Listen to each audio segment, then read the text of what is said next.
आप सभी का स्वागत है। बात करेंगे महाराष्ट्र के मेयर चुनावों की। महाराष्ट्र में जिस तरह से 29 महानगर पालिकाओं के चुनाव हुए और उसके बाद वहां पर अब मेयर चुने जाने की प्रक्रिया जो शुरुआत हो चुकी है, उसको लेकर के गठबंधन में झोल सामने नजर आया है, क्योंकि सत्ता के लिए विपक्ष से भी गठबंधन करने को आतुर दिख रहे हैं राजनेता और सियासी दल। महाराष्ट्र में मुंबई की बीएमसी सहित 29 नगर महापालिकाओं में मेयर चुनाव से पहले आरक्षण को लेकर सियासी बवाल खड़ा हो गया है।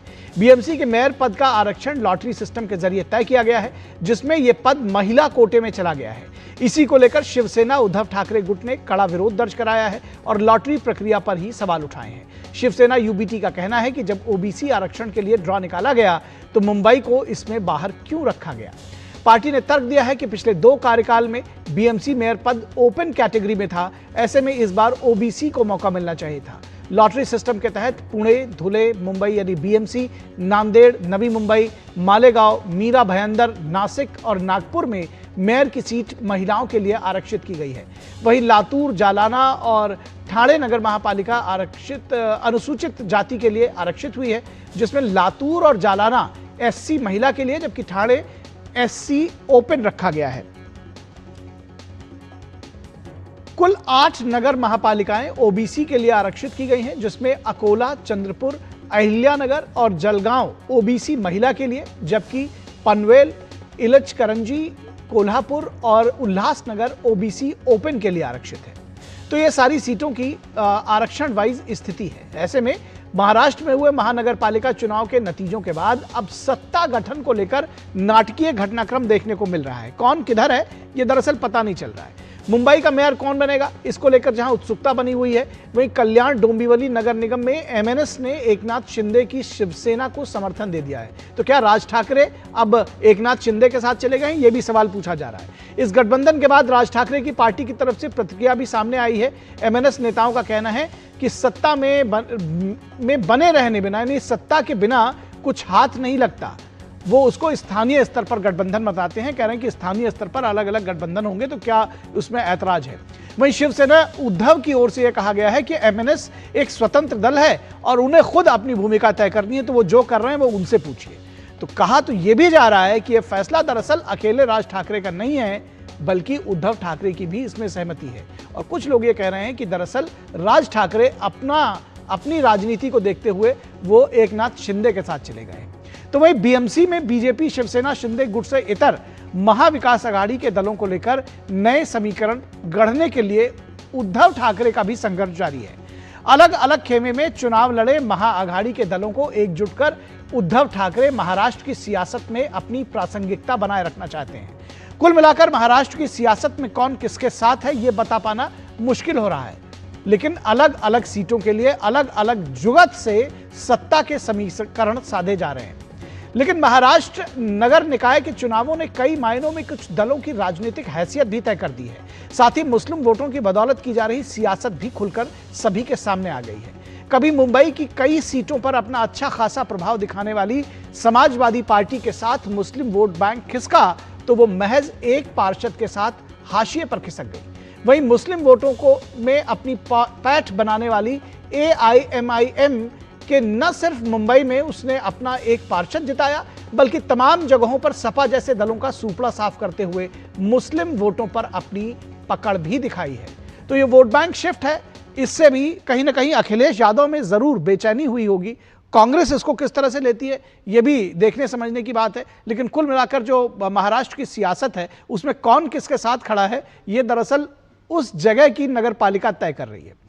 महाराष्ट्र सरकार में कभी मंगल प्रभात का कहना है, उसमें जो मंत्री हैं दरअसल मंगल प्रभात, उनका यह कहना है कि परिवार का राज अब खत्म हो चुका है, अब जनता का राज सामने आ गया है। परिवार का राज था, अभी वो इतिहास हो गया, अब नया अध्याय शुरू हो गया है। और नए अध्याय के अंदर माननीय देवेंद्र फडणवीस जी साहब के नेतृत्व में मुंबई में जो मुंबई के लोगों को चाहिए था, वो सारा मुंबई के लोगों को मिलेगा।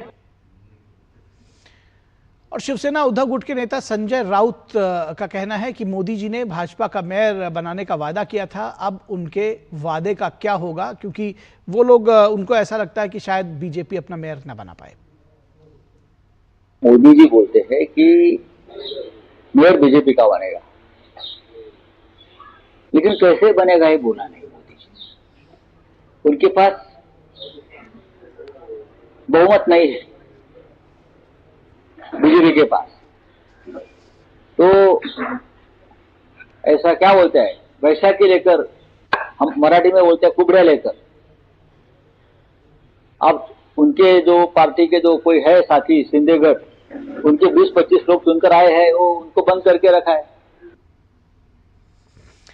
और इस पूरी खबर पर बातचीत करने के लिए हमारे साथ हमारे संवाददाता मुंबई से शिशिर सेलार जुड़े हुए हैं। शिशिर, ये जो सियासत है थोड़ी उलझी हुई भी है और ये बात भी समझ में आ रही है कि चाहे वो संजय राउत हो, उद्धव ठाकरे हो, वो अपनी प्रासंगिकता भी बनाए रखना चाहते हैं इस पूरे चुनावों में, इसलिए वो खुद गठबंधन के साथ सत्ता में रहे हैं, लेकिन दूसरे गठबंधन में अगर सत्ता में आना चाहते हैं तो उस पर प्रश्न चिन्ह उठा रहे हैं। सवाल ये भी है जो आपसे जानना समझना चाहेंगे कि क्या राज ठाकरे उद्धव ठाकरे के हाथ से निकल करके वापस अपनी स्वतंत्र सत्ता बनाने के चक्कर में है, वो एक नई अपना गठबंधन बना रहे हैं एक नाथ शिंदे के साथ में, या इसके पीछे भी कुछ सियासत है? कैसे देख रहे हैं इसको? बिल्कुल निखिल, देखिए इस वक्त महाराष्ट्र की राजनीति की अगर बात करें, खासतौर पर जिस प्रकार से महानगर पालिका के चुनाव हुए उसके बाद हमने देखा कि नए सत्ता समीकरण सामने आ रहे हैं। हालांकि सत्ता समीकरण चुनाव होने से पहले भी हम देख पा रहे थे कि किस प्रकार से जो है पूरी तरीके से सामने आ रहे थे, और साथ ही साथ अब जब चुनाव हो चुके हैं तो अब फिर से एक बार नए सत्ता समीकरण जो है सामने आ रहे हैं। इससे पहले हमने देखा कि किस प्रकार से फिर चाहे वो महायुति हो या फिर महाविकास आघाड़ी हो, इन दोनों के बीच जो है चुनावी जंग महाराष्ट्र में हुई थी। कांग्रेस जो है एकला चलो की भूमिका में थी, लेकिन अब जबकि चुनाव हो चुके हैं, रिजल्ट आ चुका है, तो ऐसे में जब सत्ता स्थापन करने का समय आ चुका है तो ऐसे में हम देख पा रहे हैं कि कई अलग अलग नीतियां हो रही है। मसलन सबसे महत्वपूर्ण इस वक्त जो युति की बात महाराष्ट्र में चल रही है वो है कल्याण डोंबिवली महानगर पालिका के लिए, जहां पर जो है शिंदे से शिवसेना जो है उन्होंने जो है मनसे के साथ जो है युति कर ली है।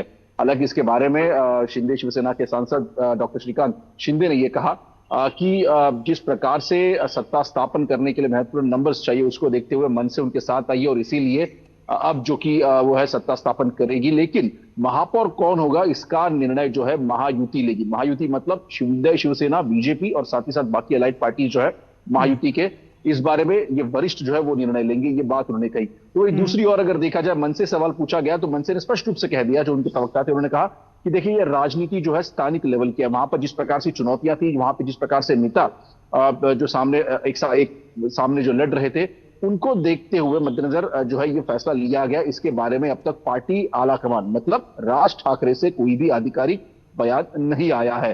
हालांकि इसलिए कई सारे कयास और अटकलें लगाई जा रही है, खासतौर पर ठाकरे गठ से कि जिस प्रकार से युति हुई है, क्या ठाकरे राज ठाकरे जो है उनको इस बारे में पता है या नहीं। हालांकि ये जानना काफी महत्वपूर्ण, ये सवाल भी उन्होंने उठाया था। तो इस बारे में अब तक जो है आधिकारिक तौर से राज ठाकरे कोई बातचीत नहीं कही।